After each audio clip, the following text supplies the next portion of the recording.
তোর কাছ থেকে 3,000 টাকা আওলাদ নিছি, কত প্যান হলাম, এই দত টাকা শোন। আজকের পর থেকে যদি আমার সম্পর্কে কারো কাছে কোনো কিছু কর, তোর খবর আছে কইলাম। শোন, তোর এই 3,000 টাকা উঠা আর এখান থেকে চলে যা। আর শোন, আমি তোর কাছে 3,000 টাকা পাই না, তোর কাছে পাই আমি 3 লক্ষ টাকা।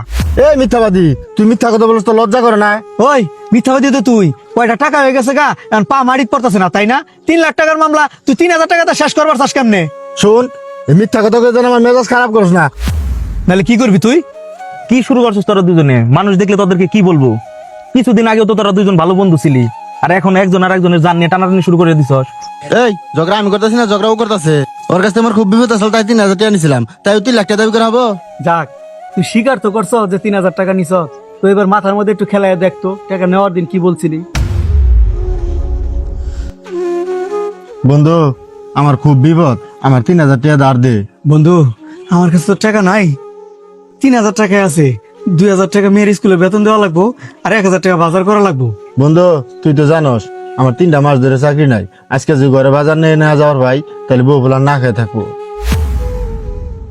বন্ধু, তুই এক কাজ কর, এই 3,000 টাকা তুই রাখ, বাজার করে নিয়ে বাসায় যা। বন্ধু, তুই আমার আজকে 3,000 টাকা কর্জ দিলি। বন্ধু, 3 লাখ টাকার সমান। তুই তো টাকা আমার সব দিয়ে দিলি, তাহলে বাচ্চার স্কুলের বেতন দিবি কেমনে? আরে বন্ধু, ওইটা আমি এক ব্যবস্থা করে নিমুনি, চল যাই বাজার করে বাসায় নিয়ে যাবেনি। কি এবার মাথায় ঢুকছে? ওই দিন ওই 3,000 টাকা তোর কাছে 3 লক্ষ টাকার সমান ছিল। হ্যাঁ, মনে পড়ছে, ওটা কথার কথা বলছিলাম। তাই তুই 3,000 টাকার জন্য 3 লক্ষ টাকা দাবি করবে কে? না, 3 লক্ষ টাকা না, ওই দিনের ভিতরে 3,000 টাকাই দিছিলাম, কিন্তু সেই দিনের টাকার ভিতরে বন্ধুত্ব ছিল, ভালোবাসা ছিল, অনেক আবেগ ছিল। কিন্তু আজকে যখন তুই টাকাটা রিটার্ন করলি, সেখানে আমার বন্ধুত্বটা আর নেই। নে, আর ব্যাবলার মতো দাঁড়ায় থাকিস না, তোর মাফ করে দিছি, যা এখান থেকে।